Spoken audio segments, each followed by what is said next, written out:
Hello friends, நம்ம இப்போ பார்க்க போகிறது எதை பற்றினா போலீஸ் எக்ஸாமோட ஜென்ரல் கொஸ்டின் பற்றி. முக்கருப்பு போர் யார் காலத்தில் நடைபெற்றது? திருமலை நாயக்கர். பாளையக்காரர் முறையை புகுத்தியவர் யார்? விஸ்வநாத நாயக்கர்.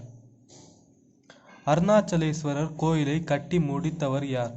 அச்சுதப்ப நாயக்கர். வீரபாண்டிய கட்டபொம்மன் தூக்கிலிடப்பட்ட இடம் கைத்தாறு. வேலூர் புரட்சியின் போது சென்னை மாகாண ஆளுநராக இருந்தவர் யார்? William Bentinck. இந்திய வரலாற்றறிஞர்கள் 1857 ஆண்டு பெரும்புரட்சியை எவ்வாறு அழைத்தனர்? முதல் இந்திய சுதந்திர போர். 8ஆம் கொஸ்டின். முதலில் புரட்சி தோன்றிய இடம் பராக்பூர். கேரளாவை சேர்ந்த சமூக சீர்திருத்தவாதி நாராயண குரு. சுவாமி தயானந்த சரஸ்வதியால் நிறுவப்பட்டது ஆரிய சமாஜம்.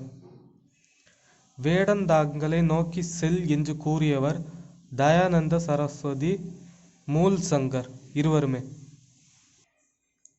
நியூ இந்தியா என்ற செய்தித்தாளை நடத்தியவர் அன்னி-பெசன்ட். இந்தியாவில் முதல் வைஸ்ராய் கானிங் பிரபு. புவியின் இரட்டை என்று அழைக்கப்படும் கோள் வெள்ளி.